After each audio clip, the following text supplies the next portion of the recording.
ning tervitan viinaua hümniga Tarmo Aavolot Inglismaalt, Kaido Vahkalit, Reigo Neerutit, Tõnu Loidet, Anne Moonest, Ralf Ramotit, Leivakesest, Kardo Kohvi, Ove Aaslaidi, Heiki Heinsalut, Arnold Oksmaad esmaspäeval tuleva 41 sünnipäeva puhul ja loomulikult ka mind tervitatakse ära. No tema enda luguga siitpoolt siis tulemas on.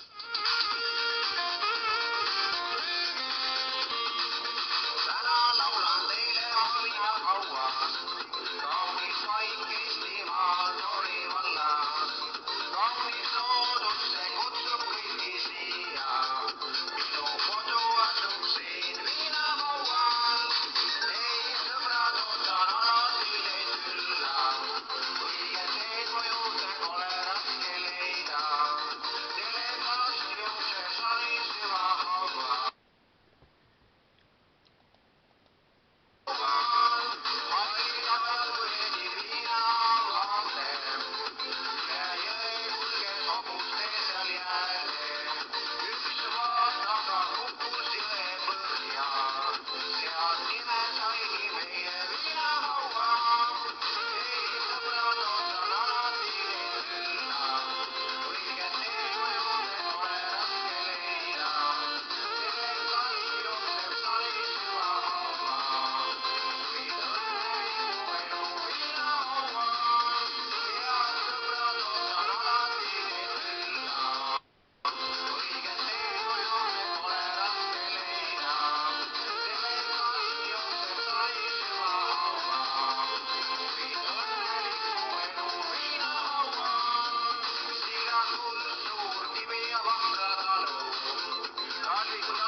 Siis selline lugu Illar Kohvi poolt ja Illar Kohv ise andis teada meile niimoodi, et Illar Kohv on kirjutajaks ja tervitan siis viinaua hümniga Tarmo Aavolot Inglismaalt, Kaido Vahkalit, Reigo Neerutit, Tõnu Loidet, Anne Moonest, Ralf Ramotit, Kardo Kohvi, Ave Aaslaidi, Heiki Heinsalut, Arnold Oksmaad ja tema 41 sünnipäeva puhul, mis on siis tulemas ka esmaspäeval ja otse loomulikult mind soovitakse ka ära tervitada. No vot siis sellised tervitused siis meieni jõudnud on siin.